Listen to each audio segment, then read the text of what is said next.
Welcome to Unemployed and Afraid, a podcast that explores the glorious mess of building your own business with the people doing it. I'm your host and fellow business builder, Kim Curtin. Thank you for being here. Let's get into some good, honest, small business chat. What does it really mean to just all out, 2 feet in, absolutely go for it with a business idea and do it with the trust and passion that life is just too precious not to try? Well, if that action was a person, it's Debs Brockelsby. She is a light, a laugh, and an absolute treat with so much grit and determination, but also incredibly helpful self-reflection. As she tells us her business story in this episode, you're going to hear about the life changes that reshape us, running with no plan B, the power of bringing in a money expert, the real definition of freedom, and saying a big yes to growth through discomfort. A content warning, this episode includes mentions of suicide, so if that's something you don't wish to hear mentions of today, I will look forward to you joining me for a future episode. Let's get into the story of Deb's business, STOKEDNZ. I'm here with Debs Brockelsby, the unstoppable founder and CEO of STOKEDNZ, the adventure-ready, ethically made lifestyle products. Think towels that double as portable changing rooms and gear that makes adventuring even more epic. It's a 7-figure business that's all about helping people get out there and live life to the fullest with no excuses. It's born from her motto that life is short, do cool shit, which I just love. Debs took her passion for adventure and turned it into a thriving business. And this all happened after a life-altering brain injury in 2015. The STOKEDNZ gear ships globally on the daily and is stocked throughout NZ, Australia, Rarotonga, a word I always struggle with, and even in Scott Base in Antarctica. They're passionate about good quality from the best places. They know their makers well, pay fairly, are all about natural fibres with no microplastics, and use 100% Turkish cotton that uses no harmful chemicals in any part of the process. Deb's towelies, that's the cute word for hooded towels, have been on some incredible adventures around the world in the hands of customers and have changed lives in ways she could never have imagined. Business really does enable you to do a whole lot of cool shit, and I'm in love with your motto, Debs, and excited to hear all about the adventure. Welcome to Unemployed and Afraid. What a bio, mate. It makes me want to go buy a towelie. Thank you so much for having me. I'm a big fan of your podcast, so thanks for having me on here. Oh, my pleasure. I absolutely love the word towelie, by the way. That's just what I call towels now, forever and a day. It's towelies. That's happening. I love that. Towelies are life, mate. They really are. No, it's very easy to introduce your business effectively because it is exciting and your motto is bang on my vibe. So I am really, really excited to have you. So thank you for the time. But before we get into too much of how Stoked got started, how would your best mate describe you? Like, how would they talk about you as a human? I think they would say that I was an outgoing, kind human that is a lover of good times, a lover of people, and always up for an adventure outdoors, but would absolutely lend the shirt and shorts off my back to anyone that needed it. I think that's what they'd say. That is a beautiful way to be described. So before STOKEDNZ and before this big adventure in business, who were you? What were you doing? I was just Debs from New Zealand, just going through life, doing her thing, like everyone kind of does. And then, I don't know, I guess I'd thought about the future, but I wasn't one of those kids that had a lemonade stand from when I was 7 and I was always going to be entrepreneurial, that wasn't me. My parents are self-employed. They don't work on it anymore, but they own a dairy farm and have worked on it forever. And I grew up down the farm from, a young age. I was driving tractors when I was 11. I was down helping feed out. I was feeding up by myself. I was putting IV lines in cows when I needed to. So I was always there mucking in. And I had it always modeled to me that if you worked for yourself, you could kind of do a life, create your own lifestyle as much as you can on a dairy farm when cows have to be milked every day.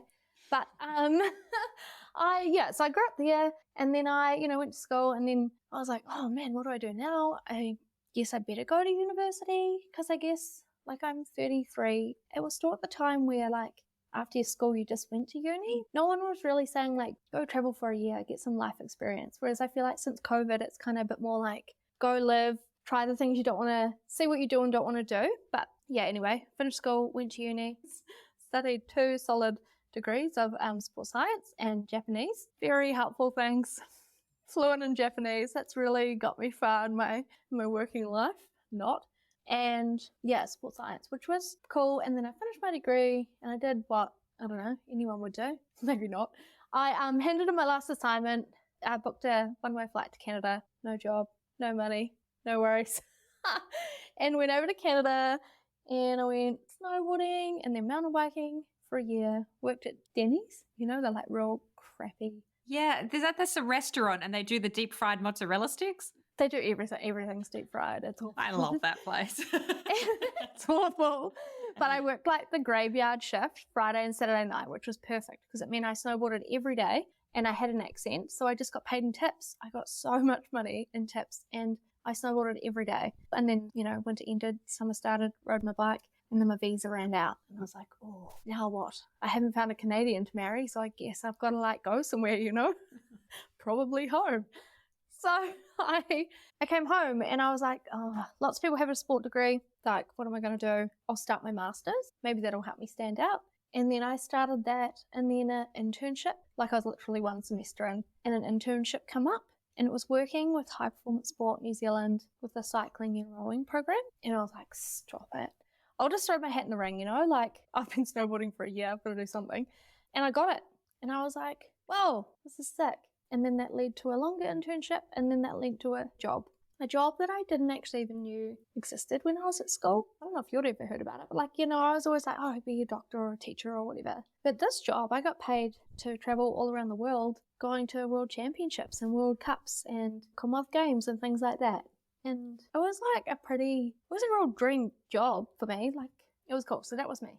You know, I wrote down in brackets, you know, little quotation marks, lemonade stand, just because like, gosh, isn't this, you know, and it's wonderful for the people who have this, but gosh, isn't this the thread or the narrative that comes through so much in business conversations, which is, you know, I always knew I wanted to be an entrepreneur from the beginning. And it's just not always like that. You know, you don't always have the ambition from the beginning that you can thread all the way through. Sometimes a passion comes across your world in a way that's really unexpected and it unlocks something in you. I really like that you brought that up because it's wonderful for those people who have that thread from, you know, the first word I said was business or like whatever.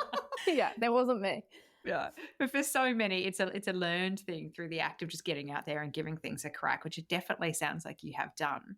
So talk to me about the seed that prompted STOKEDNZ. So going from that incredible role and having that incredible experience, what changed for you through that time and how did this seed come into play? So my job itself was really cool. Being in I don't just want to single out cycling or High Performance New Zealand, but being in an environment like that where it's a really intense environment and without going in, it really impacts people's lives. One of the athletes that I worked with there actually committed suicide because things that went on were not okay. So that's really heavy, right? When you're like 20, whatever I was, 24, and I'm away on the other side of the world and I'm like dealing with this stuff. And I'm a performance and technique analyst. I'm not a psychologist. I have not been given the skills to deal with this. And some of the stuff that I saw, a lot of the stuff I saw was not okay. So there was that part of it. And then there was the part of Debs riding her bike in her friend's backyard with my mates. And I landed funny and I had a brain injury. I ended up with a brain injury that changed my life. And so from that, like it was just I'm literally in a friend's backyard. It's funny now. It wasn't funny then. And I just went over a drop, something I do all the time, landed weird. My brain had a real shake up. And then like I was seeing stars. I couldn't walk. I couldn't walk because I had no balance. I couldn't cross a road by myself because I couldn't figure out if a car was like 5 meters away or 50 meters away. I think it was months and months before I was back riding my bike. But like 8 months in, part of my rehab was building kids Lego, put piece A here, put piece B there. So it really did change my life. It also made me realize what was important in terms of my job or not, and friends and family and, you know, all that kind of stuff. So those two things together, I realized life as we know it can literally change in the blink of an eye. And if we don't get it tomorrow, could whoever stand up at my funeral and be like, Debs lived her dream life. Like, she loved that job. And there were parts of it I really did love, but there was a lot of it I absolutely hated and I could not change. So I guess that was the catalyst for me to go, you know what, I'm just going to back me. And one of the other things I learned in the real world, I guess, was like, you can bust your ass and it doesn't mean you're going to get recognized or rewarded for it. Whereas when you work for yourself, of course things happen outside out of your control, but like often there's more, like what you put in, you can get back out, you know, or there's more alignment there, I think. Like if it doesn't work out, you've kind of only got yourself to blame. Don't get me wrong, there's lots of other stuff that can happen, but do you get what I mean? Yeah, I do. Like when you work for someone else, you can be there, you can do 12-hour days and get paid for 8 and whatever, that's your choice, but you're trying to get further up the ladder or whatever. But then you can have people that claim your work and, you know, like stuff like that. And I was just like, man, I'm just going to go all in on me. What would happen if I backed myself and started something for me? And so I love lake swims. I love mountain biking. I like try to surf, but I'm real bad. And I had a towel poncho that was made out of microfiber, which did the job, but I have eczema and I actually hate wearing it. And I was like, I'm just going to make some towel ponchos. Like, what else am I doing with my life? I'm kind of recovered from a brain injury. I don't really want to go back to my job. I'll just make towel ponchos and that'll be real easy. And then I'll get money from that to be able to do research and design and make these like banging mountain bike shorts. Yeah, sweet, I'll do that. That'll be easy. Hooroo. And then off I went. I just love your energy so much. But first of all, of course, you know, it would be remiss of me not to say, wow, what an intense time for you to have gone through, to have all of that happening at once, and you know, any kind of health impact that is experienced. I can just only imagine what an intense experience that was for you, physically, emotionally, spiritually, all of the above, just to get through that. So like just an acknowledgement of like, wow, that would have been a really heavy time. And so generous of you to share it with us and to talk about what it sparked in you and a new way of thinking about things. I think a lot of people can't quite articulate this thing that they have where there's something not being quite fulfilled by whatever it is that they're doing in the day-to-day, despite what they're doing in the day-to-day, ticking a lot of the boxes, just that seeing one or two pretty major ones and a bunch of little ones that are left unticked, and you can't quite get to, you know, feeling really, really positive about what you're doing in the day-to-day. So I completely resonate to that. You know, I've said on every platform I possibly can, I couldn't be a more passionate advocate for giving something a go. Incredibly, you know, ballsy. I hate that word. I wish it was like another word for ballsy, but you know, gutsy. Let's go with that.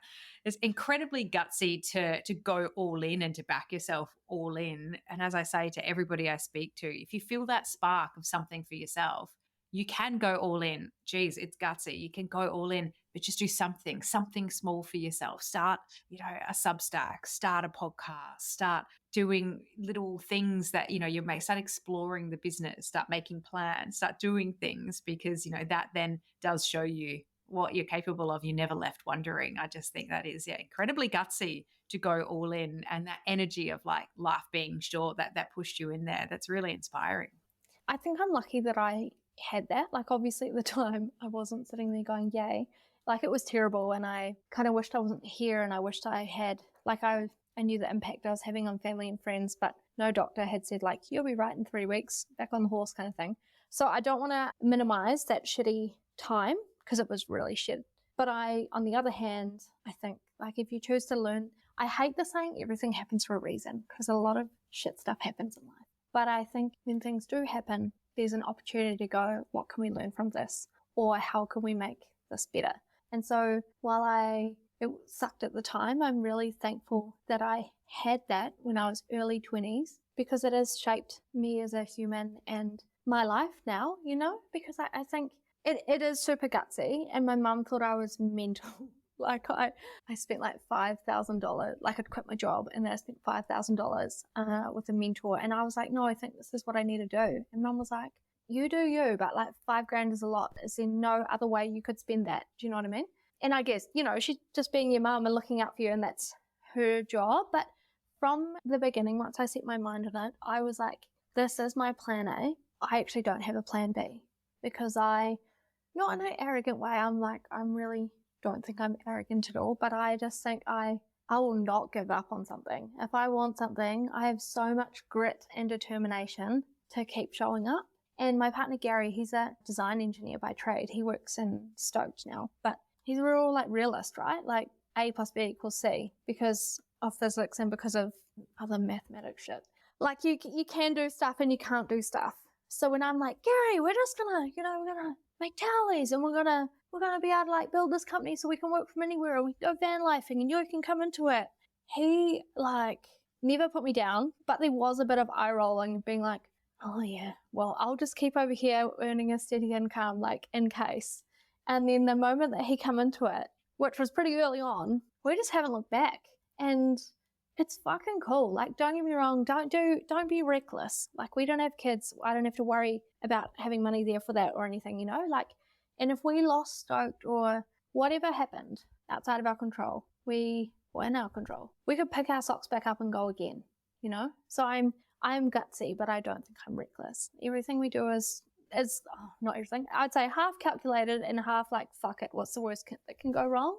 And I reckon that's kind of a powerful combination. Yeah, I would agree with that so much. I mean, if I had to like map and plan everything out and like be so sure that something would work out, I just wouldn't do anything. Like I overthink too much as it is. So that would definitely put a bit of a barrier on there. But also, I really understand your partner's perspective on it and vision on it because a lot of it isn't modeled.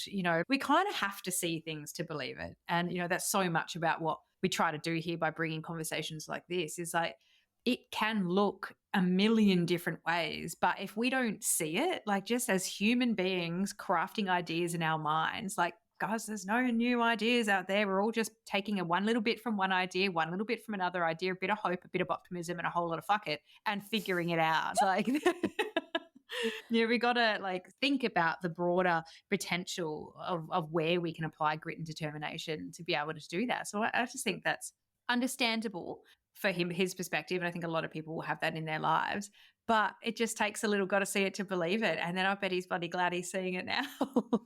Yeah, I reckon it's a really powerful combination too. Like at the start, I think I want to talk about this because I feel like people in business don't talk about this enough either.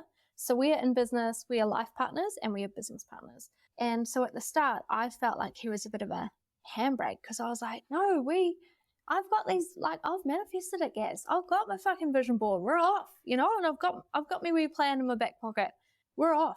And he'd be like, well, have you thought about this, this, and this? Which is actually so good because some of those things I hadn't thought about. Some of them I had. But I'm like a real dreamer. And then Gary's like, we could A, do it better. Here's some options. Or B, like, this could go wrong. And once we kind of realize that about each other and realize that we have really different strengths, our like relationship has gone better and our business has grown, and it's really cool. Yeah, at the start I was definitely like, oh, I'm just dreaming big and I'm leaving you behind, but no, we're like on the same page. And one thing we did actually was we sat down and we wrote our values separately, and then we came together and 90% of them were shared values, and I was like, oh, we are on the same page. We have just different ways of communicating that.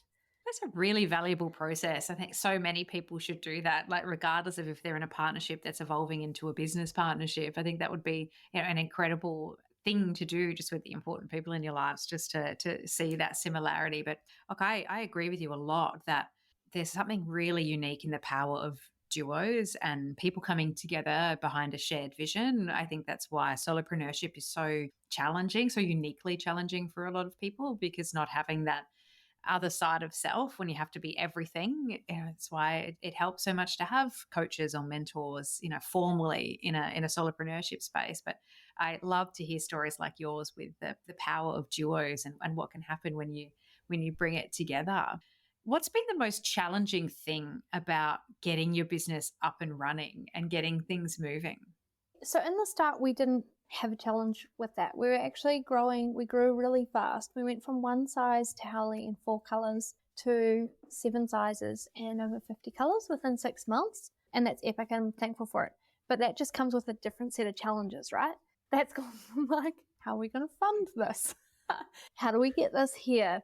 Like all those kind of things. And we got a wholesale order early on for 1,000 towelies. And so Gary had no leave because he'd been looking after Head and Drew Debs.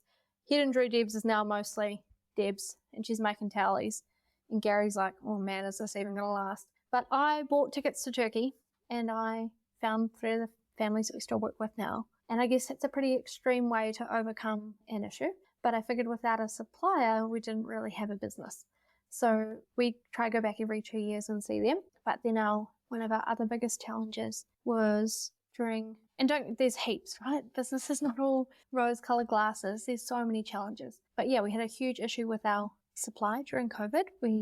Literally none of our boats arrived for Christmas one year. None of our containers, which is massive when you're a pretty seasonal business that makes 70 to 80% of their revenue in, kind of 2 months pre-Christmas, and to have nothing arrived despite, like, one of the containers sat on the water for 7 months.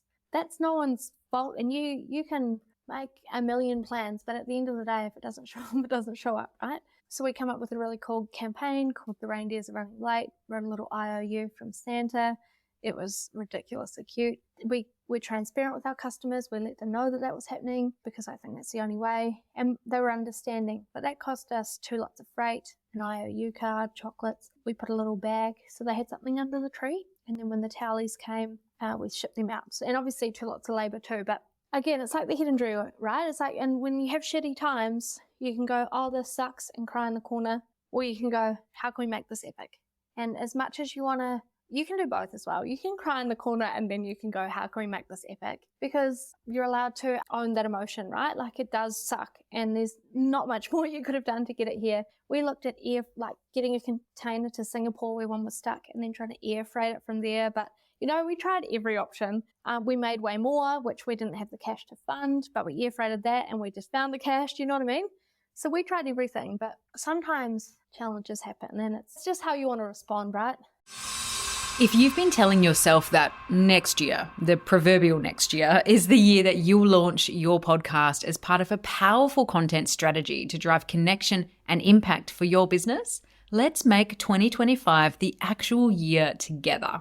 Every great show starts with a seed idea, a conversation you want to have, or a need you want to fulfill for a type of listener. But the shows that connect with an audience and bring you business results are the ones with staying power. They're backed with a strong strategic thinking custom to the specific nuances of the podcast medium, the one you're listening to right now, plus brand and content marketing knowledge. I can deliver this for you. It's me, of course, your host, Kim Curtin, and I can deliver this for you. If you've been connecting with me here on this show for more than a minute, you'll already know how passionate I am about podcasts, and that I'm a skilled podcast strategist with over 15 years in media, creating strategic branded content concepts across broadcast and podcast. And I want to help you create a podcast concept that you are excited about and that will deliver for your business.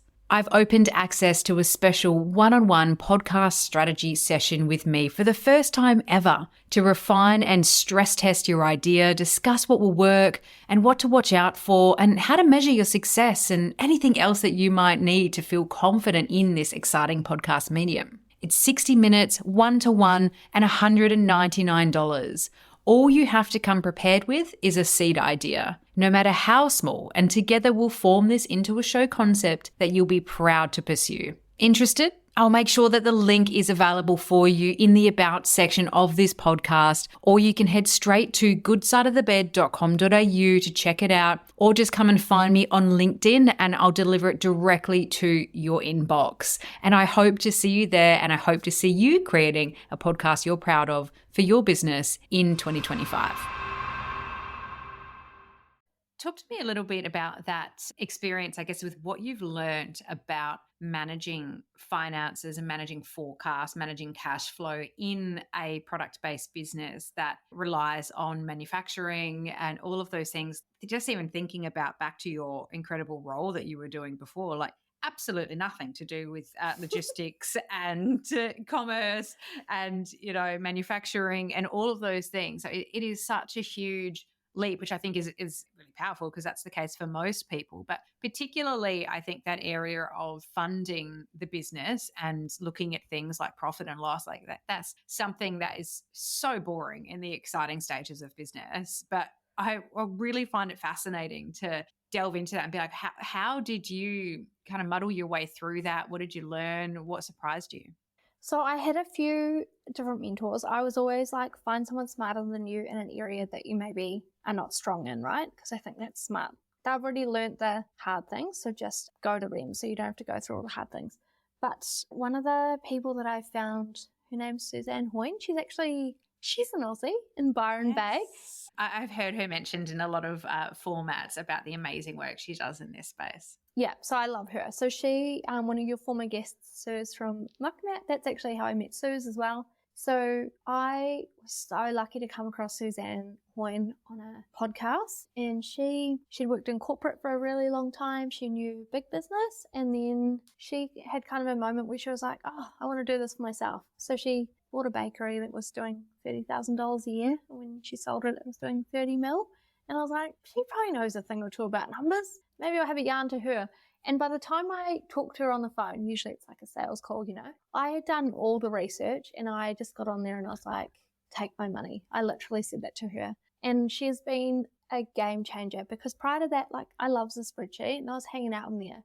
But other than Googling, I didn't know what good profit margins were, how far in advance we need a forecast for our production stuff. What even is a production plan? Are we, all these kind of things. And she was instrumental, to be fair. Like, now we have a spreadsheet that basically runs the entire business. And there's so much power in knowing your numbers. Like, it just gives you so much more confidence to do anything. She honestly is a wizard at numbers. And now I look at my P&L all the time. By the time I get to having a meeting with her, nothing she tells me really surprises me, because I'm all over that side of it. And I knew that part of it was maybe lacking. Like we were saying off air about tax and things, like, having your money aside for tax planning. And the other thing that I love about Suzanne is Gary and I have self-funded STOKEDNZ, and we are wanting to grow it at a pretty rapid rate, just because we have goals that we want to do. And so when you're doing it self-funded and you're growing it year on year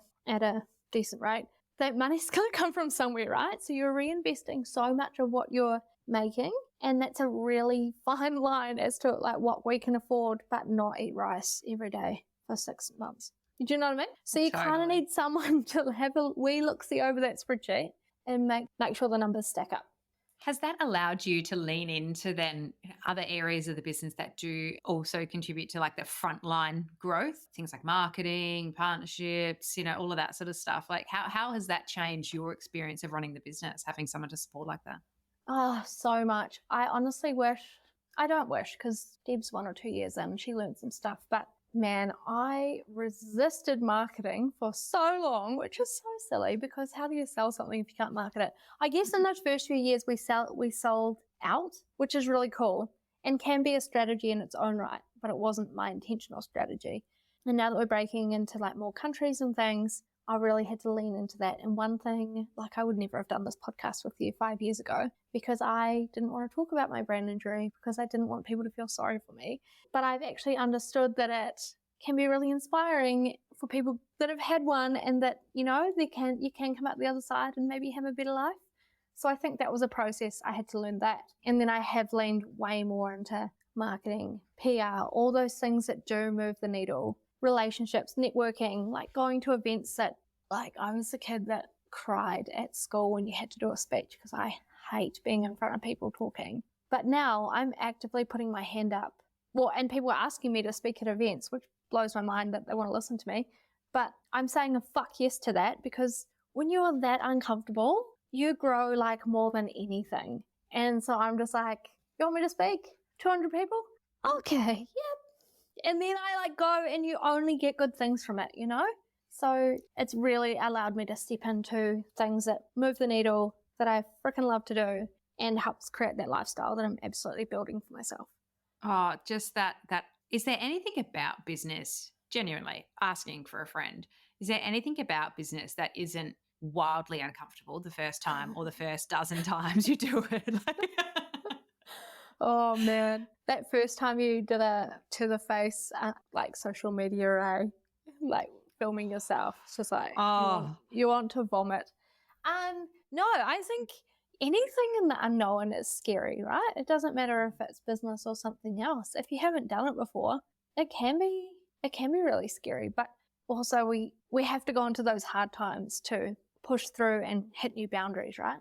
I'm sure you hear this a lot, but I love that you approach the uncomfortableness with the positive spin immediately. You know, there's such a negative bias that's inbuilt in so many of us to seek safety. I mean, like, we're just like primates, like evolution, all that sort of stuff. It's Yeah. just tried like not to cease to exist. That's kind of like the goal. So anything that feels unsafe, is going to be so deeply challenging. But you do have a natural tendency to immediately acknowledge the negative or the risk or the unsafetiness, if that's a word, I'll just make it a word, and then do it anyway.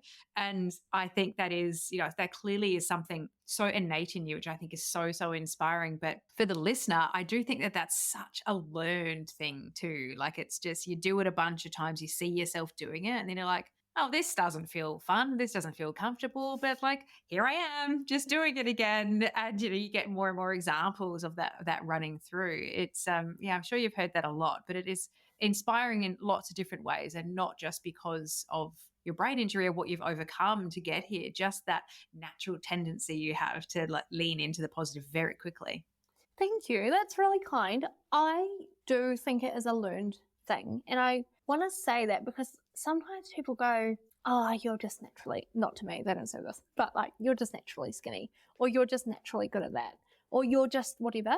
This is absolutely a learned thing. I'm going to a thing this Thursday night, and I would prefer to like do so many things and go there. Like, it makes me want to vomit, full body shakes going, because it's so outside my comfort zone.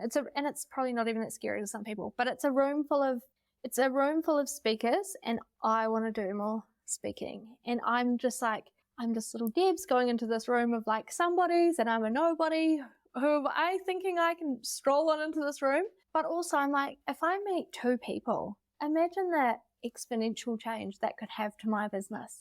And so I'm like, oh, I'm going to get nervous about what I'm going to wear, and then I'm just going to fucking go anyway. Because if I don't go, I'm never going to meet those 2 people that could change. You only need 1 or 2 moments that can blow things up for you and your business, and 1 or 2 networks. And if you don't even put yourself in the room, you've got a 0% chance of meeting them, haven't you? So yeah, do the things that terrify you. Do be calculated with it, right? Like I've read, what's the worst that can happen from this? No one says hello. Is the likeliness of that what is the likeliness of that happening? Probably not that high. So go. But what could come of it? It could completely change stuff for us. So yeah, I think it is a learned thing. And thank you for noticing that. Like, just gotta back yourself, because fuck, no one else is. If you want something, go after it. And think, what is the worst that could happen if I go after it? 100%. I play the worst case scenario game so often. It's actually like this is deep and nerdy, but there's a meditation I do that is literally called worst case scenario. And it's like, okay, cool. You're afraid of this thing right now. Like, what is, so it could be, financial pressure. Okay.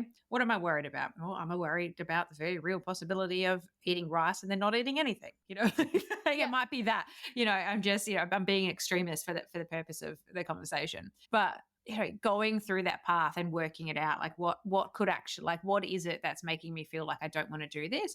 And if I do it, what's the worst thing that can happen? And then actually though, what's the best thing that could happen out of it? And finding your balance between that to like not let yourself fall off a cliff of disappointment if you don't meet someone that changes your life and your career in that interaction, but knowing that just by being there, you grew in some small 1% way because you showed up for yourself. You maybe learned to explain your business in a way that you hadn't before because somebody asked you a unique question about it, or like whatever it is. It's all just like so much potential.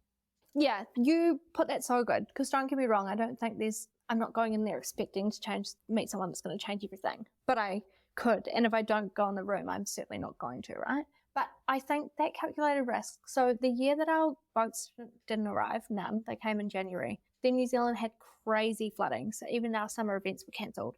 But every year prior to that, STOKEDNZ had grown by a chunk.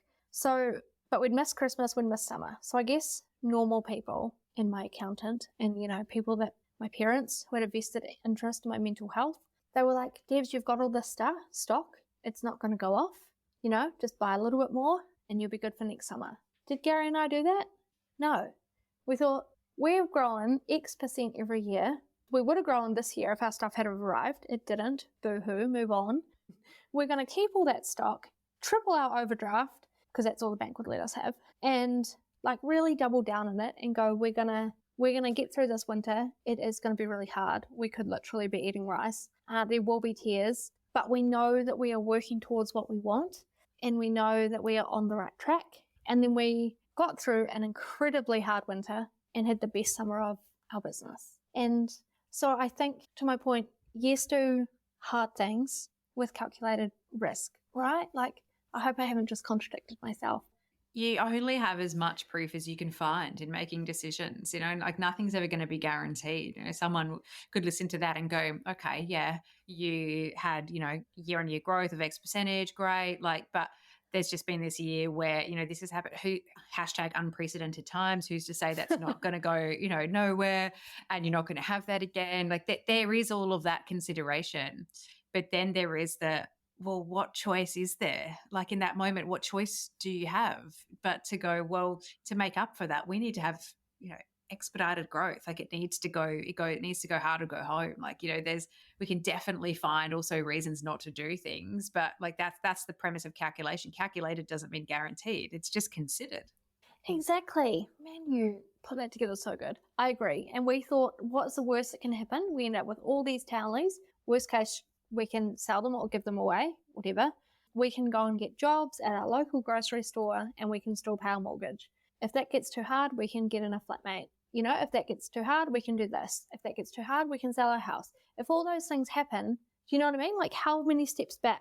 And those things didn't happen, but if they did, we had a plan. So yeah, calculated is considered. And also, if we lost it all, we tried our best, and we'll pick ourselves up and we'll go again.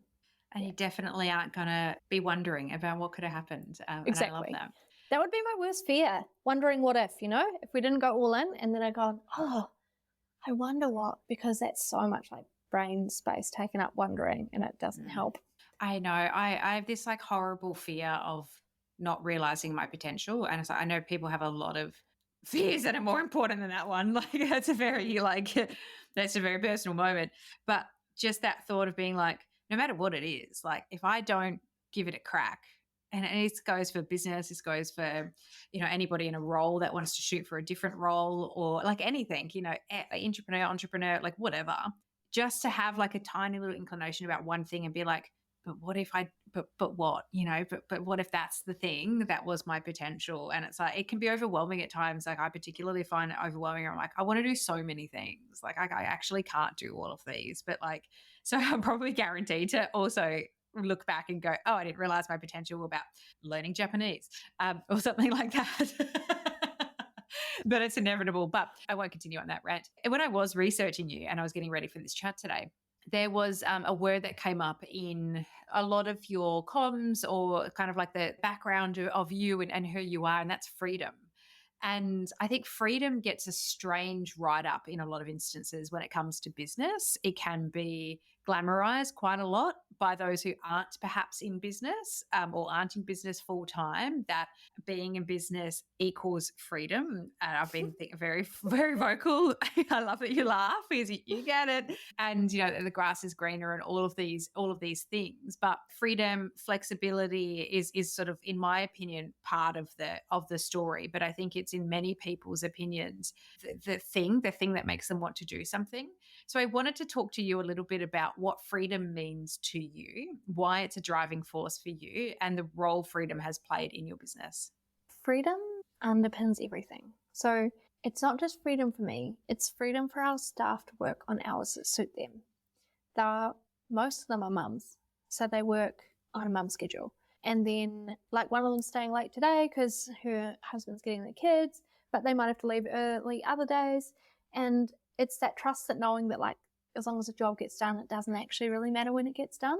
So I wanted to create an environment for my staff that was also quite freeing. And then for me, I always knew I wanted an online business. So because I'm creating these epic jobs for our staff, so as long as they're in the warehouse, I don't have to be there every day. So Gary and I can be working from our van anywhere in New Zealand or the world. So we can get up do some work, go ride our bike, do some more work, have a lake swim.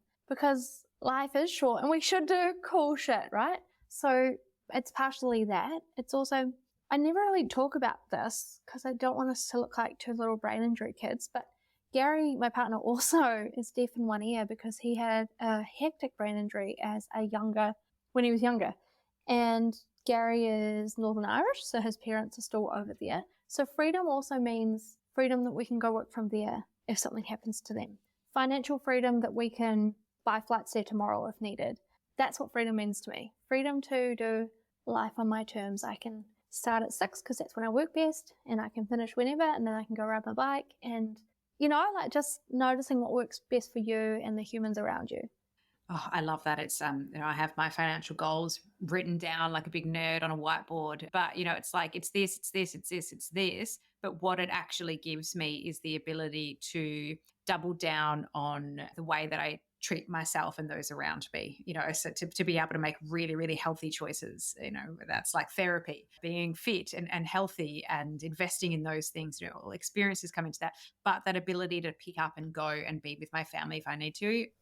Who I don't live around the corner from. They're in another state, not the other side of the world, but they're in another state. So the freedom to financially be able to pick up and be like, I've got to spend 6 months, somewhere, and be able to afford the rent in 2 places or the mortgage in 2 places to be able to make that happen. Like that is absolutely, there's absolutely a goal. It's a big goal. And, I think that's the hard part about, business, in that being like, yes, it can get us there, but it's a slog. Like it's hard to, like, you end up losing a lot of freedom on the way to finding that. But that's my experience. It's the experience of some. Has it been your experience, or what has your experience been like with getting there? Yeah, I was just about to say the irony of that, right? Like, I think that's freeing as well, though. So there are some times where I work 15-hour days, and that is my normal, and that might be for weeks on end. But then this year, I've worked from my van for 2 months. I've worked from Australia for 2 months. I've been to Rarotonga for a couple of weeks. Most of that was work, but I love that, So yes, there are times we work long days, but to me, it all balances out. Yeah, I honestly wouldn't change it for anything. So how has this business changed you through the process? What has it done for you? Oh my goodness. Business is like the biggest course in personal development, isn't it? Yes. Holy heck. There are so many things that I know now that I just didn't know. But also that's probably partially getting older as well, right? But I think since I've hit my head and I know that life is short, and I also have really big goals for my life and Gary and I and what we want to do and stuff, I think I'm way more strict with my time. I'm like, you're either in my circle or you're not. Oh, maybe that sounds really mean. Mm-hmm. But I just can't. One thing I find really hard is people that say, I want to do this. And then 7 years later, they're still saying, I wish I could do that. And I'm just like, take the leap, mate. Like, and even if you crash and burn, at least you know. But you also might fly. So I find that. I didn't actually realize this until recently. One of my friends pointed it out, and I was like, oh, that makes a lot of sense. I find that really hard. And maybe that's just because I show up every day and I make hard decisions and I go all in because I know what I want. And what I want isn't a Lambo and 6 houses and, blah, blah, blah. What I want is to be able to work for my van anywhere. So, yeah.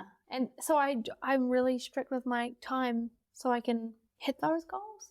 I think that's incredibly important. You've got to pick your poison and what it is that you're going to be really, really focused on, because it's all hard and it's all a choice. But yeah, I mean, I wouldn't mind a Lambo, but it's not necessarily on my board. But I'd take one. If someone wants to give me a Lambo, they're welcome to give me one. But no, I completely understand where you're coming from with that. It's very, very important to be aligned to your goals and to make the decisions that are right for you at the end of the day. Like we have to. We answer to ourselves and ourselves only. Yeah, and I think life is so busy, right? Like it's so much busier than it was. We have so many more, like our phones, we can be contacted all the time. Life is more expensive than it used to be, so we already kind of got to work more hours to get the same result. And I just think, yeah, you've just got to really set boundaries around your time and your people. We talked about off air before we got started just about the importance of seeing yourself in the stories of others, but also just seeing varied stories everywhere. I mean, just imagine if your partner could have seen the story of this back when he was like, oh, I don't know if this is I don't know if this is the way to go. No, we won't hang shit on him. But, imagine if, just one person could take 1% away from your story, 5% away from another story, and be able to back themselves into that. It is such a gift to let people into the experience of your business and to authentically share your personal story and all of its realness and all of its like chaoticness. And as part of that, it's never lost on me how helpful it is for other people to be able to hear this. So to say thank you for that, what can I do? What can the listener do to help you keep growing your business? Oh my goodness. You could come like us on Instagram, and don't judge me that our little amount of followers for our 7 years in business. I get that. Because I resisted marketing for so long. But if you know someone that needs a functional, practical gift, send them our way. But also know that if you do send them our way, we do so much cool stuff. We're not like, we donate a lot of cash back to Epic local charity. We just raised $40,000 for breast cancer in New Zealand, which is very cool. But yeah, I think the coolest thing you could do, I hope if my story taught you anything, it would just be like, go all in on you. You only get one shot, and do shit today that like sets your soul on fire, right? And I always think of this. I always think, why do we wait until someone's funeral to say all these beautiful things about people when you could tell them now? So without being all like wishy-washy, back yourself, tell your favorite humans that you love them, and get outside and go do epic adventures. Oh, I absolutely love that. I'm going to go tell a bunch of my favorite humans that I love them, and I'm going to tell them exactly why. I'm going to pile on the mush and make them feel incredibly uncomfortable because that's the best kind of love. Yeah. Oh, Debs, it's been so great chatting with you today and hearing your story. And I'll absolutely make sure to have the links to everything you're doing with StokedNZ in the show notes. That is the place to go, listener, to look, to see, to link, to follow, to do all that sort of stuff, to make it nice and easy for you to get around Debs and everything she's doing. Thank you so much for sharing a story with me. Oh, thanks for having me, mate. It's an honor to be chatting to you. Thank you for listening to Unemployed and Afraid, the podcast for small business builders with your host, me, Kim Curtin. If you love it, you can say thanks with a star rating and a review. And of course, join the community on Instagram, TikTok, Facebook, and LinkedIn. Find us at Unemployed and Afraid wherever you're hanging out, and I'll see you there.